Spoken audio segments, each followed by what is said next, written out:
नमस्कार दोस्तों, राधे राधे, जय श्री कृष्ण। दोस्तों, क्या आप जानते हैं अकाल मृत्यु क्यों होती है? क्या आप जानते हैं कम उम्र में ही मृत्यु क्यों हो जाती है? अगर नहीं तो आज के वीडियो में इसका रहस्य जानिए। दोस्तों, धरती पर जिस प्राणी ने जन्म लिया है उसकी मौत भी तय है। या एक ऐसा सच है जिसे बदला नहीं जा सकता। हम सभी जानते हैं कि पृथ्वी लोक में प्राणियों की संख्या इतनी है कि हर दिन किसी न किसी की मृत्यु होती रहती है।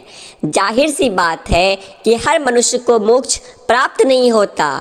इनमें से कुछ ऐसे भी होते हैं जिनकी आत्मा सदियों तक पृथ्वी लोक में ही रह जाती है। इसका कारण है उनकी अकाल मृत्यु हो जाती है। आपने कई बार देखा होगा कि आए दिन लोग सड़क दुर्घटना या फिर किसी आपदा का शिकार हो जाते हैं और अपनी जान गंवा बैठते हैं। तो ये अकाल मृत्यु आखिर क्यों होती है? प्रिय दोस्तों, साधारण मृत्यु के बारे में तो हम सभी जानते हैं और समझते हैं, लेकिन अकाल मृत्यु एक ऐसा विषय है जिसके बारे में कई बातें कही जाती हैं। गरुड़ पुराण के अध्याय 7 में लिखा गया है कि अगर कोई प्राणी भूख से तड़प कर मर जाता है या किसी हिंसक जानवर के हमले के कारण मृत्यु हो जाती है या फिर जहरीला पदार्थ सेवन करने से या फिर पानी में डूबने से अगर किसी मनुष्य की मौत हो जाती है तो ऐसे मनुष्य को अकाल मृत्यु के श्रेणी में रखा जाता है। अकाल मृत्यु कैसे होती है?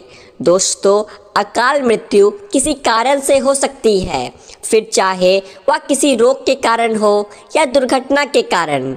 ऐसे में मनुष्य अक्सर यही सोचता है कि काश ये उनके साथ नहीं हुआ होता तो शायद उनकी मृत्यु नहीं होती। गरुड़ पुराण में विष्णु जी के वाहन गरुड़ राज ने श्री हरि से यह प्रश्न पूछा था कि जब वेदों में मनुष्य की उम्र 100 साल निश्चित की गई है तो उनकी अकाल मृत्यु क्यों हो जाती है? इस सवाल के उत्तर में श्री हरि तर्क देते हैं कि यह सच है।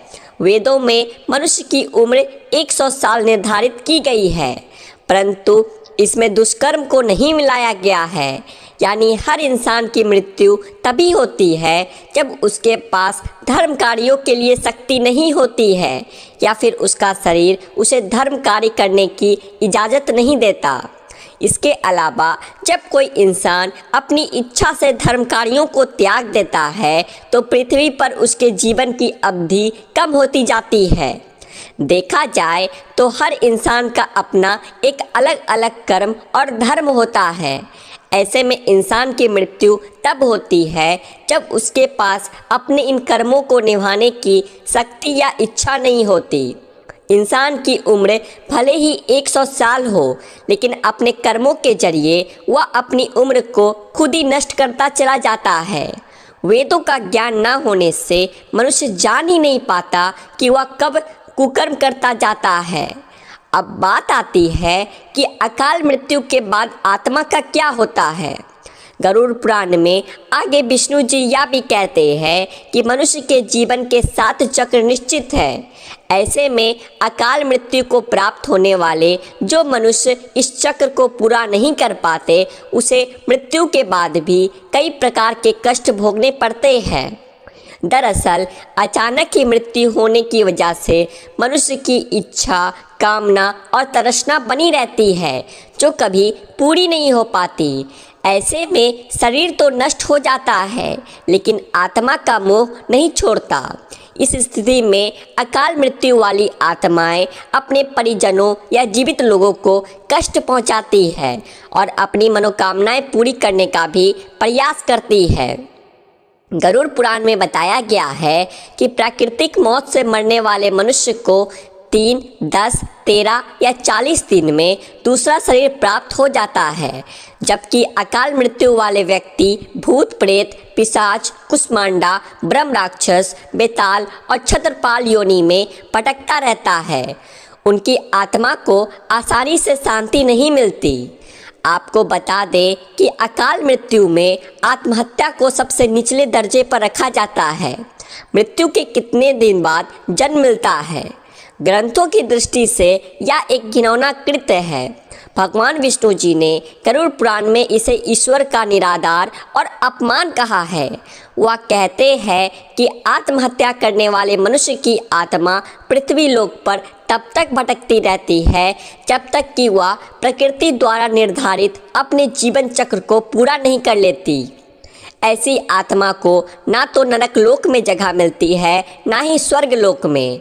ऐसी आत्मा को मरने के बाद भी सबसे कष्टदायी स्थिति से गुजरना पड़ता है। यह आत्माएं अपनी तमाम इच्छाओं की पूर्ति के लिए अंधकार में तब तक भटकती रहती है जब तक कि उनका जीवन चक्र पूरा नहीं हो जाता। आत्महत्या करने वाली आत्माओं के कष्ट को तो नहीं कम किया जा सकता, लेकिन गरुड़ पुराण में अकाल मृत्यु को प्राप्त मनुष्य की आत्मा की शांति के कई मार्ग बताए गए हैं।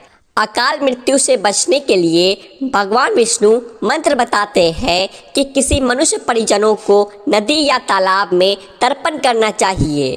साथ ही मृत आत्मा की इच्छा की पूर्ति के लिए पिंडदान और दान पुण्य जैसे सत्कर्म करने चाहिए ताकि उनकी आत्मा को जल्द ही मुक्ति मिल सके। यह सत्कर्म कम से कम 3 से 4 वर्षों तक करना चाहिए, तब जाकर कहीं अकाल मृत आत्मा को मुक्ति मिलती है और उनके नए जीवन की शुरुआत होती है। तो दोस्तों, ये थे अकाल मृत्यु से जुड़ी कुछ खास जानकारी।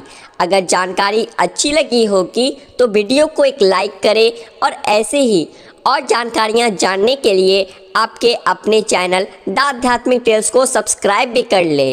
राधे राधे। जय श्री कृष्ण। जय श्री राधे कृष्ण।